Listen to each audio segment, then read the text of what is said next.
मैं पुरुषोत्तम मडावी नागपुर से हूँ। करीब 15 महीने, हाँ, 15 महीने से मैं आशय से जुड़ा हूँ। मुझे काफ़ी अच्छे अनुभव हुए। आज तक के पीरियड में मेरे परिवार में बहुत अच्छे पॉजिटिव बदलाव आ गए। ये बदलाव बिल्कुल स्पष्ट दिखाई दे रहे हैं आजकल।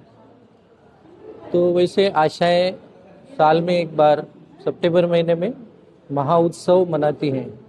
तो वैसे मेरी आंतरिक इच्छा तो नहीं हुई थी इस बार आने की, क्योंकि मेरे परिवार के लोग पिछले वर्ष आए थे और उन्होंने अनुभव बताया, तो मुझे वैसी उत्सुकता थी, जिज्ञासा थी जानने की। लेकिन मेरे गुरुदेव हनुमान जी की इच्छा से मुझे 4-5 दिन पहले, जैसे आने के 4-5 दिन पहले ही ऐसा एक इंट्यूशन हो गया था कि मुझे जाना चाहिए। और मैं दूसरे तीसरे दिन ऑल ऑफ सडन वो सब टिकट वगैरह बुक करके जाने की पूरी तैयारी कर दिया। और 19 तारीख को मैं आशाए हिसार में आके पहुंचा। यहाँ पे आने के बाद जिस तरीके का मेरा अनुमान था कि वहाँ पे बहुत रश होगा, बहुत लोग आए होंगे, मेरी थोड़ी सी दिक्कत तो नहीं होगी, इस थोड़ी सी चिंता में था। लेकिन जैसे मैं आके देखा तो यहाँ पे इस तरीके से मेरा यानी स्वागत ही किया गया वहाँ के स्टाफ लोगों ने या मेंबर्स ने, तो मुझे एकदम परिवार की कल्पना आ गई। मेरे परिवार के लोग जैसे मुझे लगने लगे सब। ऐसा पहली बार मिलने के बावजूद भी मुझे किसी अनहोनी होने के ऐसे चिंता नहीं थी। और ऐसा लग रहा था कि मेरे परिवार के सदस्य ही यहाँ पे हैं मेरे स्वागत में, और सब तरीके से मेरे इंतजाम में है, और आसानी से सब हो गया। और मैं यहीं पे रुक गया। यहाँ पे रुकने के बाद मेरे मेंटर राबिन भैया मेरे साथ में मिलके मुझे बहुत अच्छा आनंद आया, उनको पहली बार देख के मिलके। और उन्हें मुझे शुरुआत में जो स्टार्टिंग के जो भी विधि थी उन्होंने बताया, परिक्रमा करने का, बाबा से संकल्प लेने का इत्यादि। तो ये करने के बाद मैं जॉइन हो गया। लास्ट में रात को थर्ड आई की प्रैक्टिस ली उन्होंने। इसमें मेरे राविन भैया जो मेंटर है उन्होंने बहुत अच्छी तरह से प्रैक्टिस ली। आज तक मैंने ऐसा कभी अनुभव नहीं किया था, इस बार मुझे अच्छा अनुभव हो गया। डायरेक्ट जो थर्ड आई का, दिव्य दृष्टि का जो अनुभव है वो मैंने यहाँ पे अनुभव किया। तो इसमें मैं थोड़ा सा इसके बारे में बता दूँ कि इस प्रैक्टिस में करते करते उन्होंने जैसे जैसे बताते गए, तो मैंने जैसे हवन के बारे में देखने की कोशिश किया। हवन की ऊर्जा कहाँ तक जा सकती है। तो ये जब मैं अपनी आंखें बंद करके दिव्य दृष्टि से देखने की कोशिश किया, तो मुझे पहले एक ऐसा स्ट्रक्चर दिखाई दिया, जैसे चौकोनी स्ट्रक्चर होता है जिसमें 3-4 स्टेप्स होते हैं। जैसे तुलसी में या फिर हवन वगैरह करने के लिए उसका यूज होता है, ऐसा स्ट्रक्चर मुझे दिखाई दिया। उसके ऊपर में ज्वालाएं ऊपर उठती हुई दिखाई दिया, जैसे कि कार्टून में होती है ऐसी ज्वालाएं, लेकिन उसका कलर बीच बीच में हरा हरा दिख रहा था, ग्रीनिश। और ये ज्वालाएं ऊपर ऊपर जाती रही। थोड़ी देर के बाद ये पूरा चित्र बदलते गया, और फिर एक्चुअली रियल फ्लेम्स जैसे ऊपर जा रही हैं वैसे दिखाई देने लगा, और वो चमकती हुई ऊर्जा के रूप में परिवर्तित हो गई। और जैसे ये जो दिवाली के जो ये ऊपर उठने वाली फटाके होती है ना, जैसे एकदम से ऊपर चिंगारियाँ निकलती है, इस तरीके से चिंगारियाँ ऊपर ऊपर ऊपर जाने लगी बहुत फोर्स से, और बहुत आकाश में ऊपर तक जा रही है एकदम फ्लेम के साथ में, सफ़ेद कलर के चमकती हुई सारी। तो एकदम से स्पष्ट दिखाना और ये दिख जाना, ये मेरे आनंद का पारावार नहीं था। यानी बहुत अच्छा, यानी एकदम से फील हो गया, मैं बहुत आनंदित हो गया ये सब दृश्य देखते हुए। और इसके बाद में दूसरी स्टेप में भैया ने बोला था कि ये एक्चुअली कहाँ जाके पहुँचती है वो देखने की कोशिश करिए।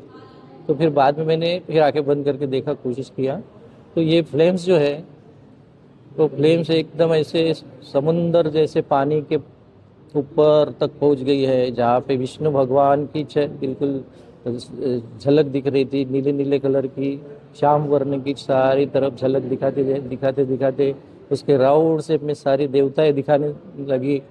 और उसमें गणपति महाराज, गणपति बाप्पा, देविया, महासरस्वती, महालक्ष्मी ऐसे राउंड में बिल्कुल खड़े खड़े दिखाई दे रहे। इसके बाद में वो लास्ट में कहाँ पहुँचती है जब बताए, तो ऊर्जा में देखने लगा, तब लास्ट में वो पहुँची, तब वहाँ पे शिव जी की झलक दिखी मेरे को। एकदम से बालक रूप में शिव जी थे, एकदम सुंदर रूप था। ऐसा सुंदर रूप आपको कहीं दिखने को नहीं मिलता, कहीं चित्र में आज तक देखा नहीं, ना पिक्चर में। एकदम विलक्षण सुंदर स्वरूप ऐसा था। और उसका श्याम वर्ण बोले तो अलौकिक अवर्णनीय था, ऐसा श्याम वर्ण उसमें होता है। इसके बाद में दूसरे दिन भी हमने प्रैक्टिस की। दूसरे दिन भी दिनेश भैया ने मेरी प्रैक्टिस ली थी। लेकिन इस बार मुझे दिखाई तो दे रहा था, लेकिन जो डिजायर्ड चीज़ को देखना चाहते थे वो नहीं दिखते हुए मैं ट्रैवल करते जा रहा था, एस्ट्रल ट्रैवल करते जा रहा। इसमें बहुत सारे अलग अलग जो कभी देखे नहीं थे, कभी सुने नहीं थे, ऐसे ऐसे क्षेत्र में मैं बार बार जाने लगा। और इतनी स्पीड से जाने लगा कि एक के बाद दूसरा, दूसरे के बाद तीसरा, इस तरह के बहुत अलग अलग क्षेत्र में विचरण होते रहा। तो ये भी मेरा ट्रैवलिंग था दिव्य दृष्टि से। और बहुत अच्छा अच्छा दृश्य था वो। जैसे उसमें पौधे, पेड़, विभिन्न प्रकार के झरने और सुंदर पानी बहता हुआ, और जैसे स्नो गिरी हुई ज़मीन पूरी भरी हुई, जैसे उसके ऊपर पूरा स्नो बिखरा है। इस तरीके के अनेक विभिन्न प्रकार के सुंदर सुंदर ऐसे दृश्य दिखाई दे दिए थे मुझे।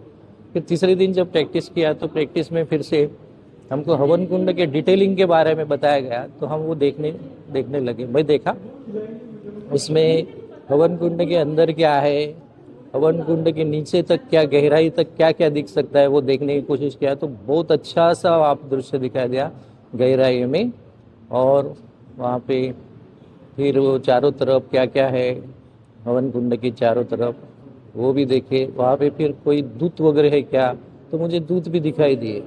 हवन कुंड के अंदर दूत थे, बहुत अच्छे अच्छे दूत थे, लेकिन उनकी जो स्किन थी वो शेर के जैसे स्किन थी। वो मानवीय स्वरूप, मानवीय शरीर के जैसे ही थे, लेकिन उनकी स्किन शेर की स्किन के जैसी थी बिल्कुल। और वो पूरी तरह से काम में जुटे हैं। फिर बाद में वो वहाँ की ऊर्जा कैसे ऊपर जा रही है और उसमें दूध का क्या रोल है, ये सब पूछने के बाद मैंने देख पाया कि 4-5 ऐसे राउंड में सारे दूध, एक बहुत अच्छा इंस्ट्रूमेंट जो था, वो इंस्ट्रूमेंट को उठा के रखा था बहुत ताकत से। और वो इंस्ट्रूमेंट इतना सुंदर था, वो पूरा चांदी का बनाया वाला था, चांदी से बनाया वाला था। और उसके चारों तरफ से जो निकली थी, तो उसको एक गोलाकार गोल आकार के पॉइंट से जुड़े वाले थे। और ऊपर बहुत ऊंचाई तक ऐसा इंस्ट्रूमेंट था, सुंदर नक्शीके वाला। और ये नक्शीदार जो इंस्ट्रूमेंट था वो लास्ट में एकदम गोल्डन स्वरूप ले लेता है। ऊपर आकाश के ऊपर बहुत ऊंचाई तक था ना, आकाश बोल सकते, उसके ऊपर तक पहुंचा था। और वो नीचे से लेके चांदी से दिखता हुआ, सुंदर सा दिखता हुआ इंस्ट्रूमेंट ऊपर में सोने का दिखाई दे रहा था। और ये सारी ऊर्जा है उसके माध्यम से ऊपर जा रही थी।